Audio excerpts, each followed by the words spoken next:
Hey, Levon. Hey. Hello. Hello.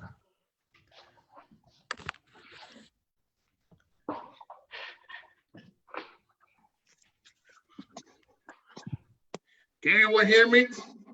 Yes. Yes. All right, wonderful, wonderful. Thank you for joining us. Thank you for joining us. I'm excited to do this, man, for Focus. Focus, you hear me, Focus?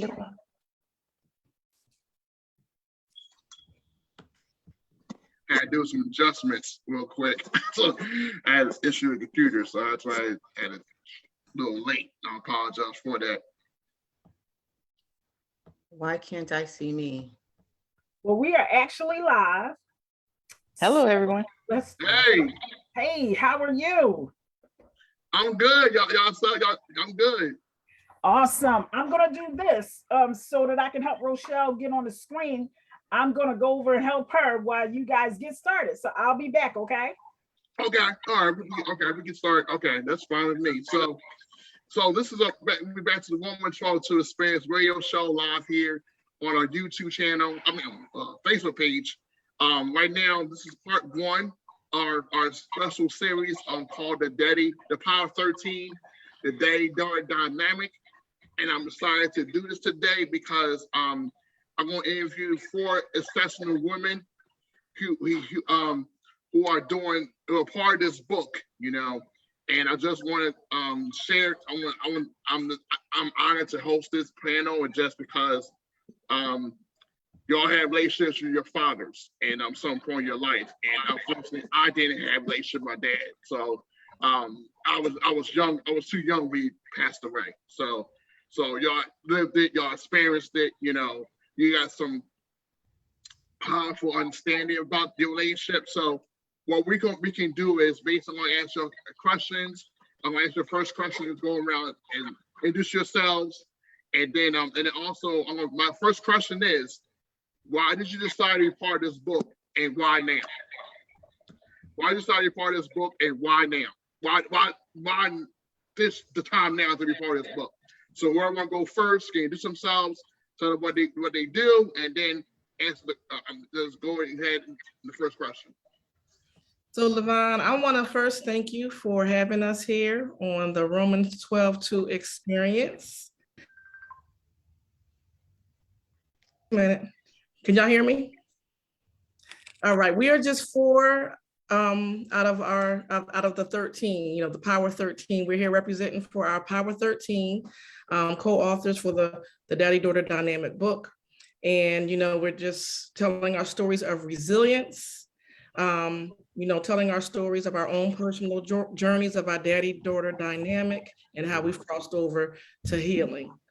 And so I'm Adrienne, one of the 13, and I'm an educator for Philadelphia, the Philadelphia School District, also a life coach.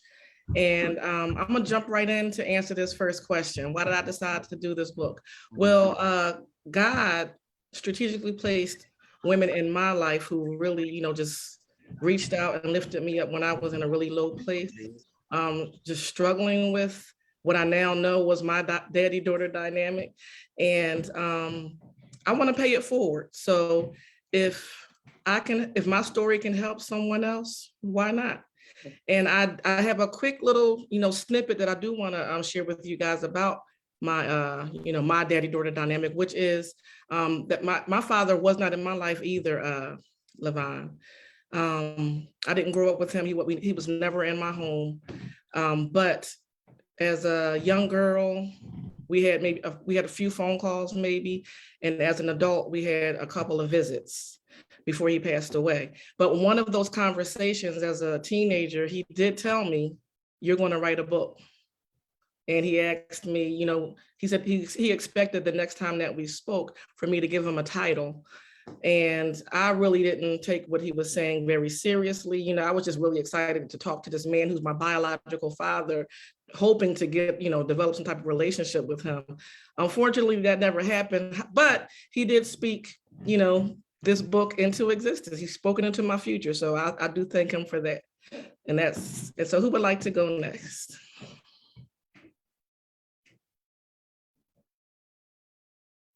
I guess I can take it from here. Hi, I'm Robyn. I am a network support analyst for a software company and owner of a small tax preparation company. And I was very honored to be a part of the Daddy Daughter Dynamic Volume 1, this collaboration in order to explain and express my take on my father not being present in my life for quite a bit of time. I did eventually meet my dad, and we forged a relationship that way. But I thought the time was perfect because we're still going through the pandemic, and a lot of people are learning a lot of things, and there's so many questions for this daddy void that we have to answer and find out information about. And the collaboration that was brought forth at least has an opportunity to share perspective.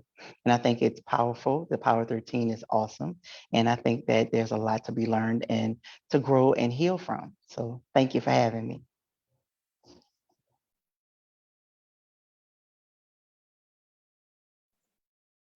Like I said, I appreciate both of your boldness to share and put your story out there and just help someone who may have been in the same situation that you've been through. You know, just it's a lot of courage, a lot of bravery to put yourself out there and to put yourself in in this book to tell your story about your journey. So it's really important that you that's very important that you put yourself out there, that you share your story, because a lot of people, we are responsible to tell our stories, tell our narrative, to help inspire someone and help them get out of the situation they're at and just help them move forward, help them in their journey as well. Because we're supposed to say help us one to another in some way, some aspect or form. So I was very focused in Rochelle, but we want to keep going. Hope they come back on. They answer the question. So number. Okay, yeah. Okay, Rochelle again. Okay, hold on one second. Oh, I can see her.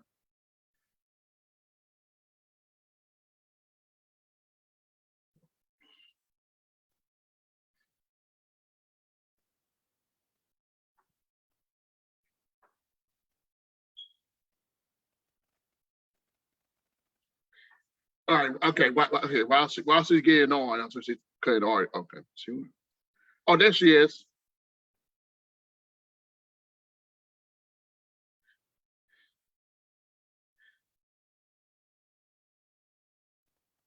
We see her, but All right. All right. all right. There we go. There we go. There we go. Y'all came right on time for a second question. Right on time. So, Oh, perfect. Yes. so I just asked the ladies the first two, Adrienne and Robyn, the question about why did you decide to be part of this book and why now? So we was about to go to the set of questions, but y'all got around time. So I would love Focus and Rochelle to answer that question. Okay, yeah, I'll go ahead, and then Rochelle can bring us home with that question. So actually, Adrienne saw the topic matter on social media, and during our book club that we had, shout out to Paige, and Adrienne and I had a book club, and she said, "Hey, Focus, I heard about this topic, and they're talking about doing a book. Should I do it?" And I said, "Absolutely," and I want in as well. So the evolution of that whole process was absolutely from our Adrienne Conyers-Bey. It was such a heartfelt topic for us all, and it was just an amazing journey to collect all 13 women, myself and Mike, and some people referred. Mike is our author, our manuscript coach, and that's how it evolved, and the number landed on 13. Mm-hmm.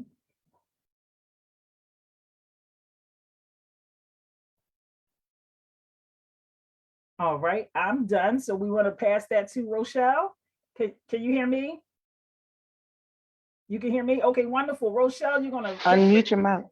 hit that microphone right at the bottom right corner, and you'll tap it so that slash can go away, and then you're up to answer the next question. Okay. There you go. I'm thankful for you, Lavon.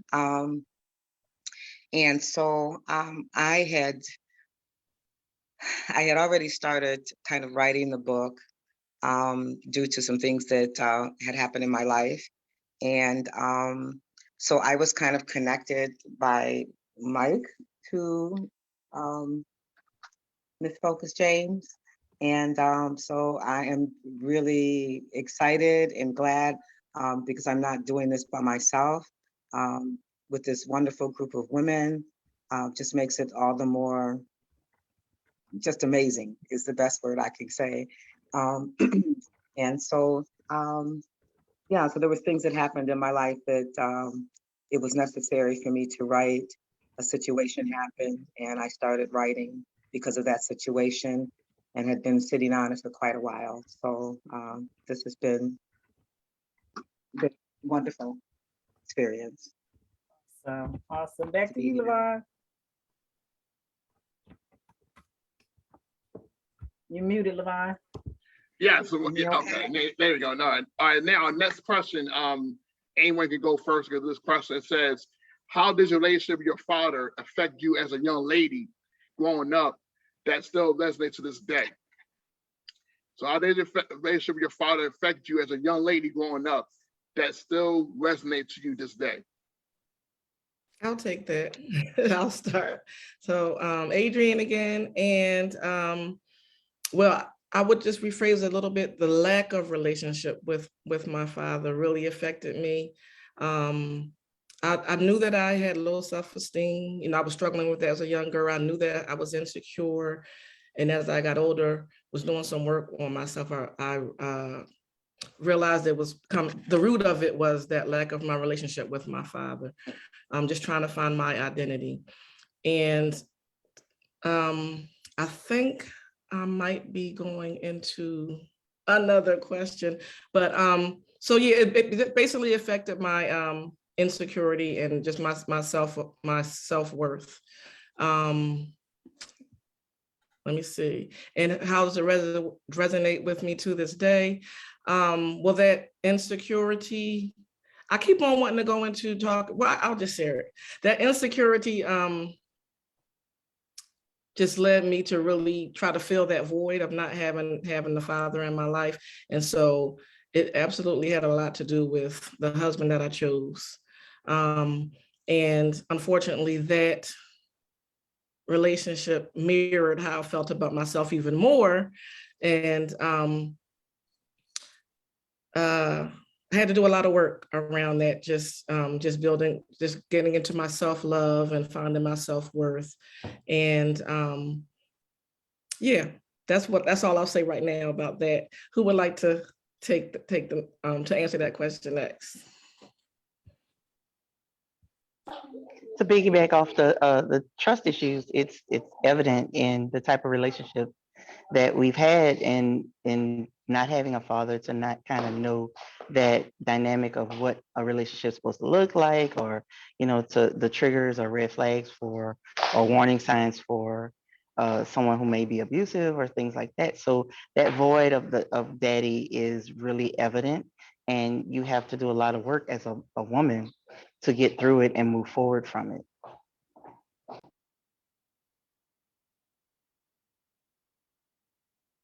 Anybody else? Indeed, I echo all of that. I think it's a self-discovery because you don't know what you don't know. You might can imagine and wonder and see with like your classmates and the college, but you really don't know what you don't miss. I recall one of my my daughter having a sleepover, and a little girl was here, and she said, "Do you have a daddy?" And Simone looked at her, and I said, "Darling, why'd you ask?" She said, "There's no big shoes in your house." So sweet. So as children, we even recognize a missing, but because Simone doesn't have the experience with her father, she doesn't recognize that there's no big shoes in the house. And then it just kind of stood out. So many times in this journey of that daddy dynamic and not having that father, you might not even know what, you're kind of missing, if you will. Yeah, I think I'm going to stop right there.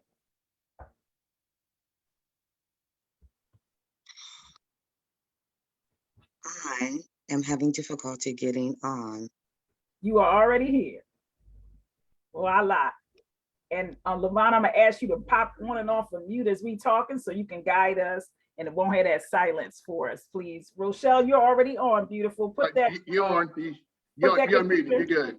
Yep, put that computer on a flat surface so you don't make us all dizzy and make me catch vertigo. Okay, get that. There you go. Okay. That's perfect. There you Can you go. hear me okay? Yes, we can hear you. Okay. Whew. Yes, as far as how did my relationship with my father affect me as a young lady growing up? Actually quite a bit. I didn't see a lot of love going on between my parents, and just so happens that I kind of I kind of moved into situations that were similar to their situation. And so I ended up being with an abusive husband. Um, I was not trustworthy. Um, I had men who were not trustworthy, and then I wasn't trustworthy either. Um, and so that affected me in a lot of different ways, like I said, in the relationship that I was in, the marriage I was in, just affected me in a lot of ways. Short and sweet. Yes. Thank you for sharing your transparency, because I know that what happens when you are a young lady grows up affects you as an adult in terms of what men you should be, you will choose to be with or decide to surround yourself with. So with that being said, my next question was, how did a relationship or lack of relationship with your father affect your relationship as men with men as an adult? So It did quite a bit. mm. I'll jump in if everybody's cool with that. Affecting relationships with men as adults. I was afraid of men. I was afraid. I just was afraid of the male species. Um, I'm going to be very honest. I haven't really gotten comfortable talking to men and just being around men, even though I was married. I know that sounds so crazy. I was married for 19 years, but I really haven't been very comfortable. I hadn't been very comfortable, just in my own skin, socializing, engaging, working with, talking to men, except for the past 7 years. I'm now divorced. I've done a lot of work on myself, I'm, in that self-love journey on the other side of healing. And like I said, the past 7 years, I felt a lot more comfortable, but within the marriage and before that, I was so afraid of the male species. Who would like to go next? I can chime in on that one too as well. Kind of just living basically from what you saw around you or on TV or anything like that, just kind of was the imagery of what I was trying to create or do.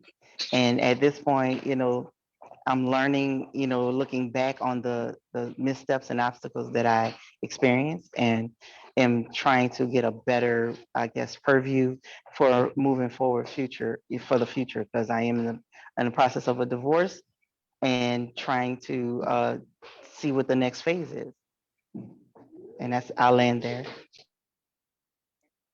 I can add, I was married to 3 different men, which none of them lasted very long. I was not faithful in my relationships. I can be honest and say that I wasn't faithful. I think I was searching for just that right man, and finding that that right man didn't exist, because they all had some similar features as my father.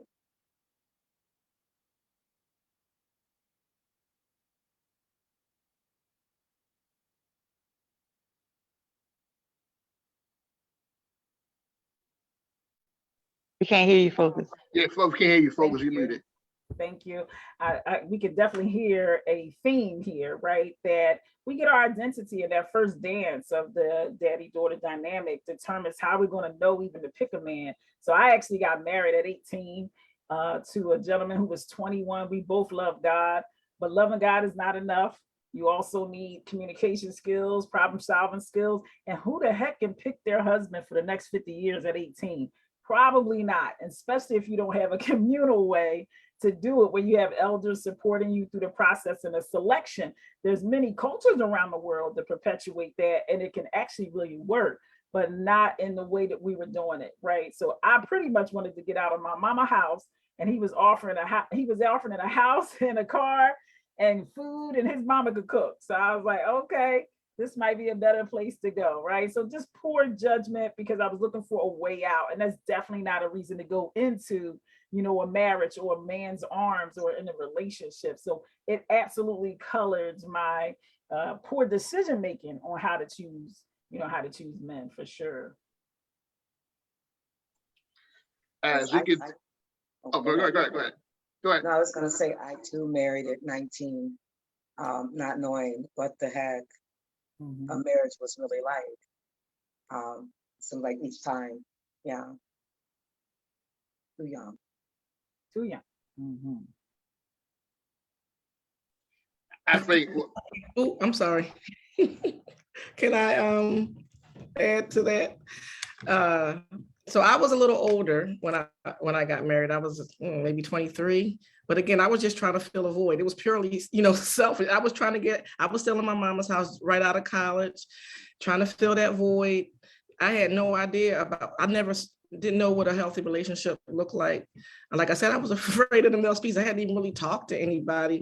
You know, so we did not have any kind of type of communication. We didn't know about emotional intelligence. We didn't know about the love language. So it was a mess is what it was. Yeah. So yeah. Probably a good time to connect. And you guys probably already said it. I was just helping Rochelle to get in. And this is why we wrote the book, because right now we just learned so much about you know, each other, and I'm sure the audience is learning that you can make some really poor decisions that affect the rest of your life that you're recovering from at such a young age without the proper parental guidance and presence, right? So we want to write this book not only for those that have experience and you're going through divorce or bad relationship, but even to the young people, so they can read this even in their teens and their decision making in relationships, so they can slow down and speed up and go, I don't have to get married to escape my mama house. Did that, right? So I don't have to, you know, get married to start over, get a fresh start, or hurry up and get married for somebody to find out how damaged I really are, right? So whatever is running the show is pressing you to get out the house and get in a relationship. We're writing this book so that you can read 13 different points of view of what had happened was. Right, because it's not going to be anything shocking or new in this earth. You know, everything that's happening is happening to one person or another, and we want to help you to get there, so you don't feel like, oh, woe is me, it's only happening to me. We want to mirror a story, so you can see. You hear us ladies telling you that, and Robyn's going through a divorce now. We've all been through divorce, and Rochelle trumped us all because she lived long enough too. She's married 3 times in divorce, right? Right. And brave enough and care about you enough that are listening to tell you that I was even not faithful, right? So thank you, Rochelle, for sharing that and being so vulnerable. I see you unmuted yourself. What did you want to say about that? Were you going to add to that, Rochelle? No, I don't want to add to that at this time. Okay, back to you, Levon. yes, like I said, all y'all said, it was a theme. All y'all got married at very young ages, and there wasn't certain things like Adrienne said, like love languages and relationships or mental health, or how to find yourself at those ages so you can find out who you really are and what you wanted and what you didn't want it. So I want to ask y'all a question. It's not on the list I asked, but we all grew up in the 90s and 80s of hit TV shows. They have famous dads like Bill Cosby. You had Prince Bel-Air, James Avery. You had Carl Winslow, Family Manners. Was there any TV show dad that you connected with that you felt like, wow, I wish my dad could be like this growing up? Because I think those shows kind of connected me to them, because I didn't have a dad in my life. I connected so many of those dads because they were providers, protectors. They were like dads that I wanted to see growing up. So the any of those TV dads you saw grow up resonate with y'all that you wish like, wow, I wish my dad was like this, or imagine my dad could be this person growing up? I'll take that one. Yes, I wanted Uncle Phil to be my dad. I did. And then Carl Winslow was one to be my dad.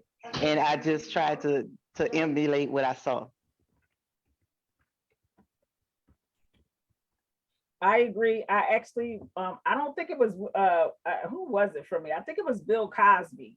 And even though, you know, you pictured and you wished and you hoped, I got to be honest with you though, it made it negative, because then I predicted men to be this fantasy, which is just not going to happen that way. So Bill Cosby like really never raised his voice, right? Theo got in jail, and you know, without jail and holding, and he went and got him, and Claire stayed behind, and then they walked in. You only saw like one major episode where Claire really got upset. So it can also really not allow you to know the reality of how much it takes to be in a relationship and the dynamics of a family. So for me, it colored it miserably, because inside of our first year of our anniversary, unlike Levon and Fatima, thank God, I appreciate, you know, being able to help you guys get through that. I did not know. So when my husband started yelling, I was like, this not supposed to happen. Bill wouldn't yell at Claire, right? You know, I was just like so over my head with it all, you know. I'm like, you want me to cook every day? You know, I don't see Claire cooking every day, right? Right? Like, just so, and the third week of us being married, third week, big old pile of clothes. I'm rushing out the door because I go to community college. I was blessed for a scholarship, and I had to go to school from 8 to 12 with my 4 classes, and then rush off to Hart's Ice Cream in the gallery, for those that remember that in Philly, those about that, from 1 to 7 to work, only to come back home, do homework, and do it all over again. So I'm rushing past this pile of laundry. I said, boy, that's a lot of laundry. And then I looked over at my husband. I saw him, saw me, see me, saying, you know, that's your responsibility, right? Woo, my mom was still washing when I packed up to leave to go to my husband's house, my mom was folding my clothes and helped me put it in the you know, the luggage. That's how disconnected I was to be domesticated, if you will. So although we can use those tools, most likely it ain't gonna work it out. It ain't gonna work out like we planned it to. Looking at TV and thinking it's going to translate to our life. Rochelle, look like you wanted to share anything. I see you off of mute. Well, I was just thinking about, you know, what TV dad would I have loved my father to be like. I'm like you, Bill Cosby. I love Bill Cosby. You know, I mean, like, he talked to his children. He gave them some knowledge. I didn't have those kind of conversations, you know, with my father. Not even when I got into relationships. You know, he didn't sit down with the husbands that I had and talked about, you know, he gave me away, you know, but he didn't sit down and, to my knowledge, didn't sit down and talk to them about, you know, how his expectation of how I should be treated. I understand why, but I'm just thinking about that. I can understand why he probably didn't, because he wasn't living and being the good husband as he should have been. And so how can you talk to somebody else about something that you aren't being, you know? He probably should have, you know, took them by themselves and, you know, and said, you know, make sure you protect and, you know, and care and don't cheat and all those things that, you know, fathers shouldn't want to happen to their daughters. But no, didn't get that at all. Didn't get that at all. Just walked me down and gave me to this man. Yeah. All 3 of them. So he did participate in the way that he gave you away. Yeah, which is so apropos to all of us as human beings. We function at the level we know. So he knew he was supposed to be there. He knew he was supposed to give you away, but he didn't know all the ethics and so forth behind it and the teaching moments, right? So he did what he needed to do. And that's not excusing. I just want to picture, you know, that for most of us, we'll show up with the part we know what to do. Wait, what was the question? No question, observation that 3 times your dad gave you away. As much as he wasn't what you needed him to be, he knew the part to play, whether it was from TV or reality, which is to be there to give my daughter away, which I didn't have. I don't know who else did or didn't have that. But he knew to play that role is what I'm suggesting, that we're born in conversations that as much as it can be crazy, we can know certain roles and still show up for that. You know what I mean? Yeah. Yeah. Yep. I agree. I agree. You guys gotta learn from it and learn from those experiences and don't because at the end of the day, everyone is human. Everyone has a human aspect. Everyone makes mistakes. Everyone makes bad judgment, you know. So sometimes you got to take a lesson from them and learn from that as you get older, so you won't replicate that in your relationships going forward, you know. So, and I don't know, for time's sake, I want to ask this last question. I kind of gave you a different question. I want to ask y'all, what is one question you want to ask your father now that you want answers to? One question that you felt I want answer for this question. I think Coach Adrienne could answer that first. You said what? I think Coach Adrienne could answer that first. Okay. Yes. Okay, well, well, from one conversation that we had, I might be able to answer this question for him, but still, I would love to hear from him. You know, you had my number, you had my address. What was up? You know, why not, you know, make more of an attempt to be in my life? That was awesome. And like with me, I did finally get to meet my dad at about 16.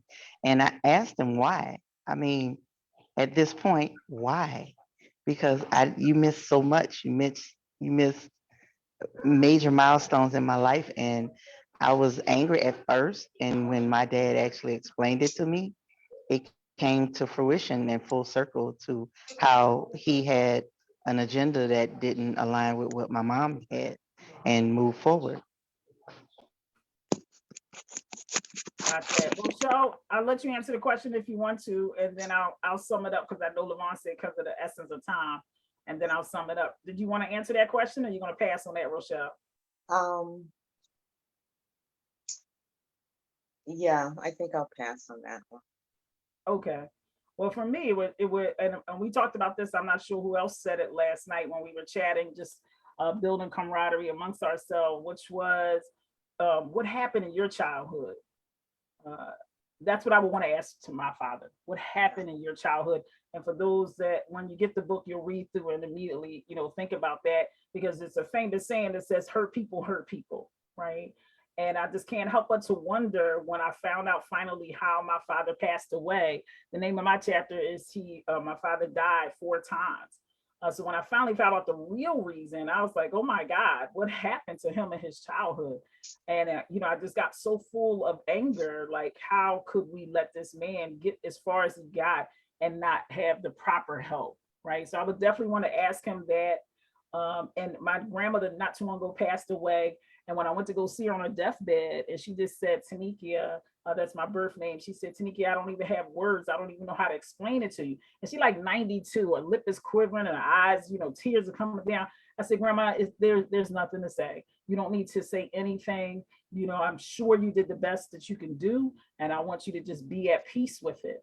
And that was what my resolve that I can give her, because I could tell she literally didn't even know where to start. She didn't even know what to say, right? She didn't know where to even try to explain to me what had happened, right?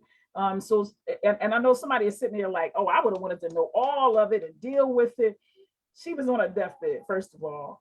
And I saw this woman was in so much pain, whether she was able to get it out or not. I wanted to give her the freedom to rest in peace. And just acknowledge her as a mom. Because if you a mom out there, you know that at some point you felt like you jacked up your kid in some way, that you like, oh, I should have said this differently, better. I should have left him sooner, whatever it is. And her having 9 children, and I saw the pain in her face wanting to just tell me I'm sorry. I wanted to give her peace to rest, right? So in our conversation today, if you don't hear anything else, part of our journey was giving ourselves peace to hurt. And to first recognize I'm in pain by that daddy-daughter dynamic, and I need to deal with it. And for many of us, and raise your hands, lady, you were able to deal with more of the pain and realize you had more pain right in this chapter. Am I right about it? It was confronting because we grown women with several degrees and got things popping. It's like, how does it affect me since I was 3 and 5 and 18, right? But if you don't heal the hurt, you will repeat the pain. And we can all attest to that because we all been divorced and chose the men that weren't healthy with us because we hadn't healed the hurt. And so with some version of our dad, we all picked, unfortunately. So we're doing this specifically to help you heal the hurt so you won't repeat the pain and you don't have to live your life as long as we have and realize we got some daddy issues we need to still work through, right? But just so you know, the 3 of us is ready to go. So as we heal, gentlemen, and you consider and you like, I like Adrienne glasses, you can message her. No, let me. Y'all know I like to play. I like to play at the same time. I'll turn it over to you, Lavon. First of all, I want to thank all of you for sharing your truth here today about your journey. I know it was not easy for you to put your right out there, your story, right, that shared for the day, that dynamic. And the one common word that I saw in all 4 of y'all here today, and also the other authors that part of this book is forgiveness. You have to forgive, because you didn't forgive, you will not put that in your chapter. You will not put yourself out there to share your story. So it's very important that you forgive. And also for the men that are watching, please, please, your impact matters to a daughter. Your impact matters. So think about the choices you make every single day. Is it bad for your daughter? Is it bad for yourself? Because if it does for yourself, it's hurting your daughter. So it's very important that men be there for your daughters, because women, they need their fathers, they need their daddies. Because if you don't be there, there's going to be a lot long-term effects the daughter's going to have. It's going to affect them for years to come if you're not present and you're not giving them wisdom and guidance and showing the love the right way by honoring their mom, their mother, their child on a regular daily basis. So man, be consistent and be available for your daughter. So and your son, that matters. But ladies, I want to say thank you so much for being part of this conversation. This is part 1. Part 2 is going to be next week. I'm excited because it's very important that we heal the hurt now as going forward in this journey called life, because you never know where our time will come. But make sure that you heal and forgive. Forgive is very, very important. So thank you for your time. For those who are watching, thank you so much for watching. Instagram Live, thank you so much. Hope you enjoy the rest of your Saturday. We'll be back next Saturday for part 2 on the Woman's Struggle to Experience radio show. Bye, everyone. Thank you for having us. Have a good one.